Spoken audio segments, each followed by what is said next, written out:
Welcome back. While the Human Rights Commission will monitor the distribution of relief to KZN flood victims, government is making R1 billion available for emergency relief. The Commission says it will ensure that the resources reach those who need it the most. The Public Protector will also send a team to make sure there is no maladministration or corruption. So let's discuss this matter now with Chris Nissen from the Human Rights Commission. Chris, such a pleasure speaking to you this morning. A very good morning to you. Is it not in itself quite unfortunate and a travesty, in fact, that at a time when we're supposed to be looking at how to provide relief to the most destitute, you and I need to be having a conversation about whether or not government will actually misspend or misuse or potentially steal the money that it was intended to go to those that need it the most? Good morning. Good morning to the viewers. And may I just first, on behalf of the South African Human Rights Commission, convey our deepest condolences to the families who lost so many people in the KZN and also at Port St. John's, the 10-year-old and his family. On behalf of the Commission, we just want to convey our deepest condolences.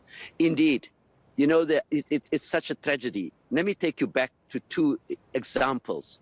The first example was when the late President Nelson Mandela, the father, the parent of our nation, and together with others, when he died, we saw at his funeral was exploited and that people misuse money in the name of the late president's funeral. And thank God some of them didn't get away. The second example was when the PPE, when the pandemic struck our continent, our country, and when we saw how even during the crisis, the pain and hardship of this nation, people were able to steal from us, from the money that's supposed to go to assist in combating the virus. So indeed, it's very sad and tragic that at this time, that when there's so much pain and so much loss in KZN since last year with the unrest, and even now, that you find that people are standing ready, rubbing their hands to try and take from the poor money that needs to go to assist people that have lost everything, literally everything. Yeah. Chris, and in that regard, what role will you actually be playing, and how do you monitor that indeed the budget that gets released actually gets to the people? Because I won't lie to you, R1 billion is a lot of money. And as you're saying, that there could potentially be political hyenas that are waiting to just grab a hold of it for their own selfish benefit instead of actually helping people. The South African Human Rights Commission has established a subcommittee that consisting of 3 commissioners, Commissioner Ntuli, Commissioner Sibanyon, and myself, and the staff of KZN, and the CEO and the COO, and also staff from the Eastern Cape PM.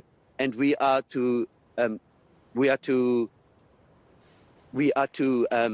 engage the various departments and various organizations in order for us to make sure that we have an accountability. Hence, we have established in our office in the KZN a human rights accountability office, so that we will be watching government, we're watching the spending, we are boots on the ground, and our office there will be going from municipality to municipality and area to area in order to ensure that we hold government accountable.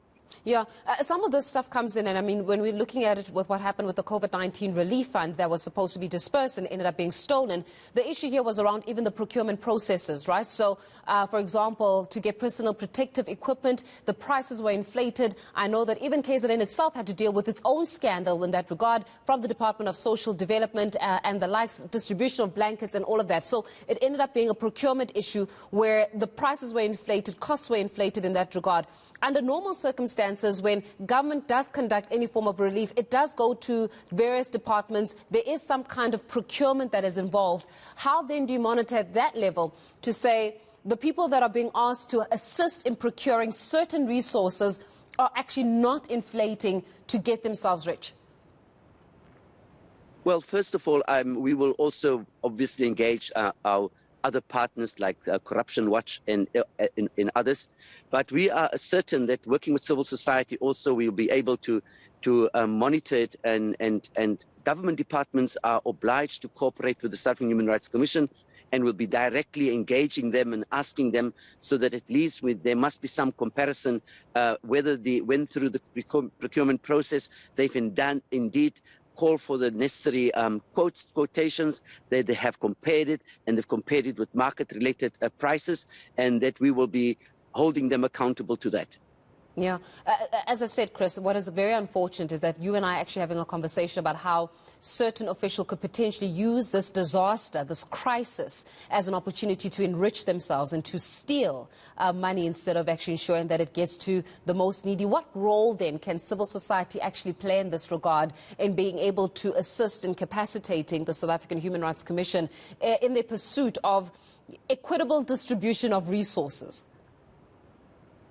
That's why we will be meeting with civil society on Monday, tomorrow, and engage with them and ask them and enlist their support as to, because some of them have got, a number of those organizations have got a lot of capacity and institutional memory and have been working with us and have been responsible for highlighting and exposing corruption. So we'll be working with them and see what best method and what best way we can go forward in ensuring that we hold government accountable, and with their knowledge and their capacity, we will be able to ensure that we will expose whoever wants to have his or her hand in the cookie jar. But let us also say, let's also appeal to the government departments. Let's also appeal even to those who will be providing a service, who will be tendering for these services, and that we must warn them and say, please, in God's name, can you please just do the honorable thing and quote the right price and put the right price, so that the poor people that are going to lay their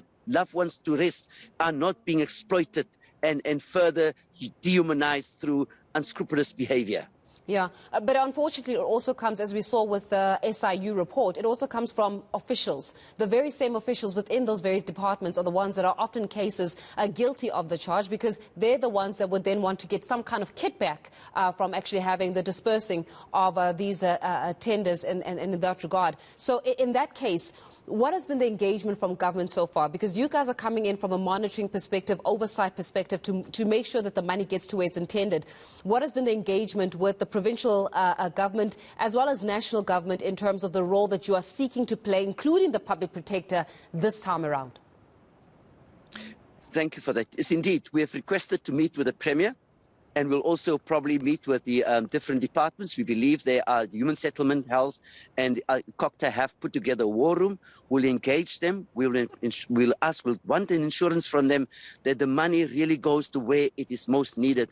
And indeed, yes, officials need to be warned that any official that think that he or she can now get some money out of this, out of the suffering of the poor, we are watching you. We'll come after you.